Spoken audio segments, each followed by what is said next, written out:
Hey guys, welcome back. Today, I'm just going to go over the 2 pages or 4 pages, if you count front and back, of justifications that you need to know for the AP exam. Hopefully, most of it you already have in your head, but you really have to actually read every single thing I wrote on these 4 pages. I'm sorry. I at least typed them. You have to read them, okay? You have to read them and you have to memorize them. And the sooner you do that, the sooner you put it all together, the easier this review is going to go. So basically, this is everything you'll have to use on a free response question of the AP exam, but it's also all the memorization you need for the multiple choice, okay? So remember, there are 6 AP free response questions, and each of them has 9 points given, so that's 54 points, and a point is similar to a multiple choice question. All right, so the first stuff here, I think you probably already know these. Increasing, decreasing, concave up, and concave down. I think you know those. And anytime you see a number line drawn, that means you need a sign chart for that. So I do need you to read every single word and know all of it. I'm going to focus on a couple of the things that I think people get confused on. So first, maximum here versus maximum here. They're both going to show up. They're going to seem the same. But if they ask for maximum, first of all, they're not always going to use the word maximum. They might say the greatest or the most. When is the line the longest? All of those EST words. But they ask for a maximum on a closed, or maximum or a minimum, but we're going to compare the maximum right now. If they ask for a maximum and they give you a closed endpoint, this guy, that's where you have to remember to check your endpoints. So whatever it's the maximum of, that's the title of your T-chart. And you should put this on here for yourselves. The endpoints have to be checked. And then you still do this to find the critical points. Okay, and those go also in your T-chart, okay? So it's the difference between a maximum on an open interval and the maximum on a closed interval. And usually this closed interval is time. They'll say that it started snowing at 8 a.m.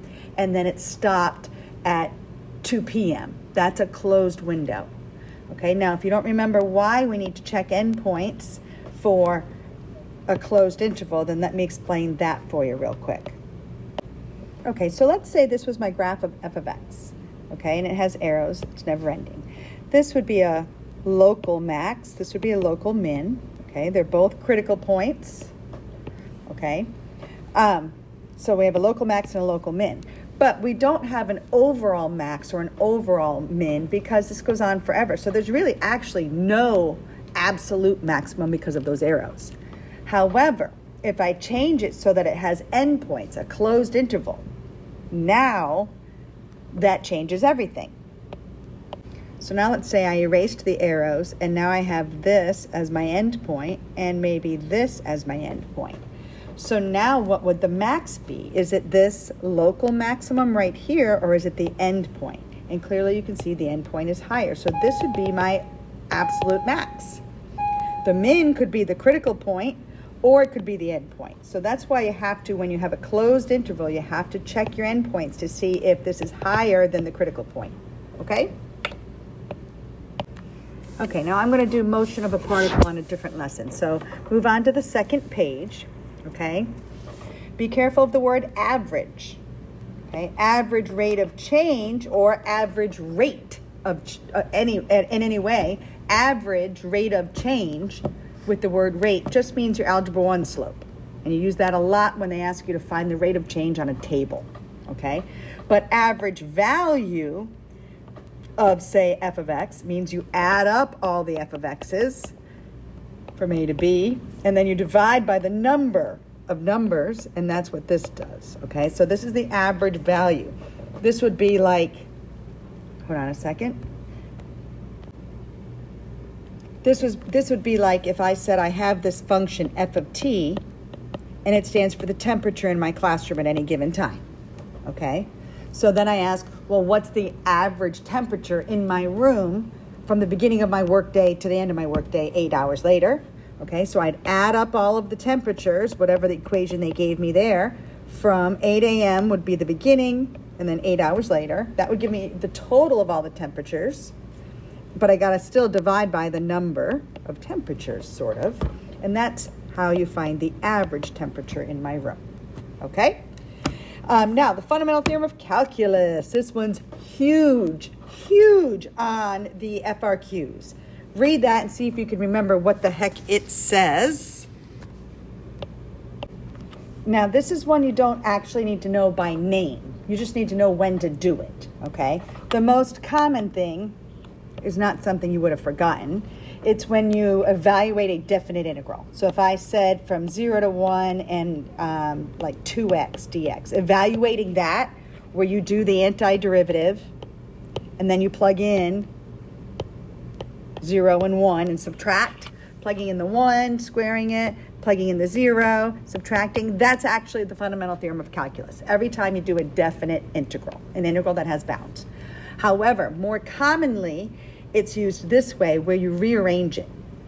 See, if you took this, they give you a derivative and they ask for the antiderivative at a point. Okay, that is very common. So to find f of 7, it's f of 3 plus the net change from what I know to what I need of that derivative. That's something you have to practice a lot, and you can go back and find the video on it. Okay, fundamental theorem of calculus, or sometimes I call it starting value plus net change. Starting value plus net change. You can see that if you rearrange this, we got this by itself, move the f of 3 to the other side, this would be the same as f of 7 minus f of 3, which is the fundamental theorem of calculus. Okay, so practice with this one a bit. Okay, I'm going to quiz you on it right now. Okay, so let's say I give you an equation for k prime of x. I give you some sort of equation, whatever it is. And I also give you that k of 2 is 10. And I want to know what is k of 15. Okay, so these are antiderivatives. So k of 15 is the one that I know, k of 2, plus the net change of the derivative from what I know to what I need. Okay, that's what you write every single time. Then you replace this with 10. But you want to have this 2 here because that's here. And, oh, why did I say 10? That should have been a 15. I'm going to confuse the heck out of you. And that's why I always do it the same. I want this 2 to be here, and I want this 15 to be here. Let's do another one. Okay, this one. Set it up, hopefully. Just training you. Always do the same thing. Okay, g of 1 is going to equal the other antiderivative that I already know, g of 5, plus the net change of the derivative from what I know to what I need. Okay, now you could also have written the word blah here instead of g prime. Okay, but whatever. Now let's say, how do you solve that? Okay, well, if this is going to be a calculator problem, you're going to use Math 9, okay? And when you put this into your calculator, it's fine the way it is, in the order that it's in. The 5 on the bottom is okay. But if g prime is given as a graph, okay, then and you're going to be looking for the integral of it, that would be the area, okay? If that happens, you have to be sure to reverse these. So you're going to flip them and make it 1 and 5. But do you remember what happens when you do that? You have to also do this, okay? So you only have to reverse these bounds if you're trying to evaluate an integral on a graph, okay? If you're using your calculator or doing it by hand, it doesn't matter that they're not in order. Okay. Okay, the fundamental theorem of calculus part 2. This one is basically, it's almost the opposite of the last one, because the last one you use when you're doing an antiderivative. This one you use when you're doing the derivative, but it's a derivative of an integral. Okay, so look at how it's presented. If I gave you, ignore this right here, okay? I give you this equation, and I say f of x is this, okay? But then I ask for the derivative, okay? Well, that means I'm doing the derivative of an integral. And they undo each other, kind of. Okay, they undo each other. I replace the t with this top bound, so you get sine of 3x squared times the derivative of that, 6x. Okay, this is for the derivative of an integral. Replace the t with the upper bound and multiply by the derivative of that upper bound. Okay, but you have to make sure you have a constant here, which they will. Now, if you don't remember why that is what it is, I don't want to spend forever in this video, so you got to go back and look up the video for the fundamental theorem of calculus, part 2. Okay?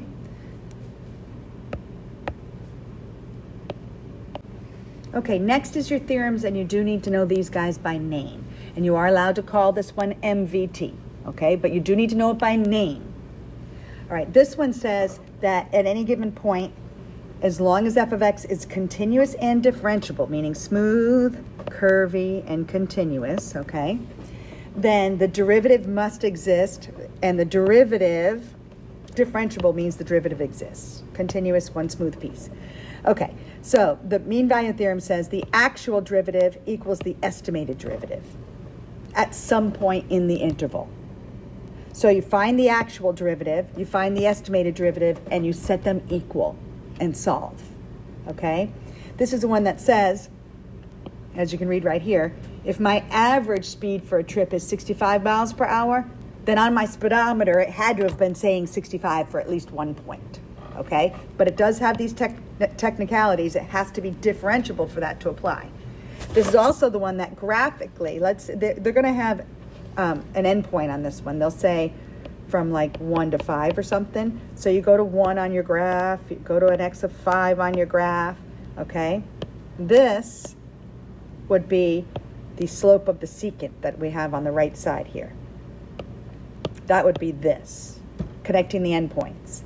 The actual derivative, that would be the slope of the tangent, which would be here and here.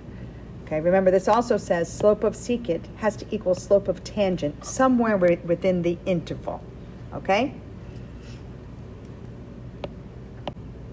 By the way, that last one, MVT, pretty much every time you estimate a derivative on a table where you use the 2 points surrounding it, that's MVT. All right, IVT, and again, you are allowed to call this IVT, okay? It's very common sense, okay? Read my example here first. If the temperature in my room goes from 70 degrees to 90 degrees, then it had to hit every temperature in between. And they'll make up a number, and they'll say, so then the temperature was definitely 81 degrees at some point. You'll be like, that sounds random. No, it's true, okay? The temperature was definitely 81 at some point, and it happened between the hours 8 a.m. and 11 a.m., okay? It's really, really, really common sense. This is often used when they say prove that there's a zero or something like that, if your answer is between two numbers, okay? I'll get into more examples of that in the future. But basically, if I said f of 2 was 9 and f of 7 is 22, they'll say, oh, there's definitely a point C such that f of C is 11, and it happens on the interval between 2 and 7. And you'll be like, that's random. No, it's true. There must be an 11 somewhere between 2 and 7. Okay? EVT is pretty much any time you do a T-chart to find maxes and mins. Okay? Anytime you do this, it's by EVT. You only need to say that it's EVT if they ask you to justify it. You can do it just to be safe, but usually they just want to check your table for that one. But that's what the extreme value theorem is. Okay, L'Hopital's rule. This one is where if you try to handle a limit and you evaluate the limit and you get one of these two indeterminate forms, then you do the derivative of the top separate from the derivative of the bottom and try again. So right now when I plug in infinity, the numerator would be infinity and the denominator would be infinity. Now you have to state that you get that the limit, and you got to write it in words if it's a free response question, so hopefully it's not. You have to say the limit of 3x squared as x approaches infinity is infinite, and the limit of e to the x as x approaches infinity is also infinity. So you have infinity over infinity, therefore do the derivative. Okay, so you have to state it if it's free response. Most of the time you just got to know it, but I've actually seen it both. All right, so now that we've shown that L'Hopital's rule applies, now what we do is find the derivative of the top and the derivative of the bottom and reevaluate the limit. Well, the derivative of the top is 6x. The derivative of the bottom is still e to the x. Evaluate the limit again, and we still get infinity over infinity. Okay, you'd have to state all of this again. Since we still get infinity over infinity, we'll do it again. Apply L'Hopital's rule again. Do the derivative of the top, you get 6. Do the derivative of the bottom, you get e to the x. Now evaluate the limit. The bottom goes to infinity, the top stays the same. And if the denominator grows infinitely while the numerator stays the same, this is 0. Okay? This shows up both free response and multiple choice. If this were a multiple choice question, though, if you look back at it, when you're dealing with limits at infinity, you're talking about super huge things. It really comes down to what's growing faster, the top or the bottom. This could be 3x to the 200th over e to the x. E to the x is exponential growth. They call it that for a reason when they say something grows exponentially. This is growing super fast. L'Hopital's rule proves I could do the derivative 200 times, and eventually this one will go to 0, and this one's always going to go to infinity. Okay, I'm going to save the last page for a different video. So hopefully you're doing okay. Please be honest about your questions. Really, really, really study. You have to know all of these 4 pages, and you have to know them cold. All right, I'll do another video soon for the Riemann sums and the last page.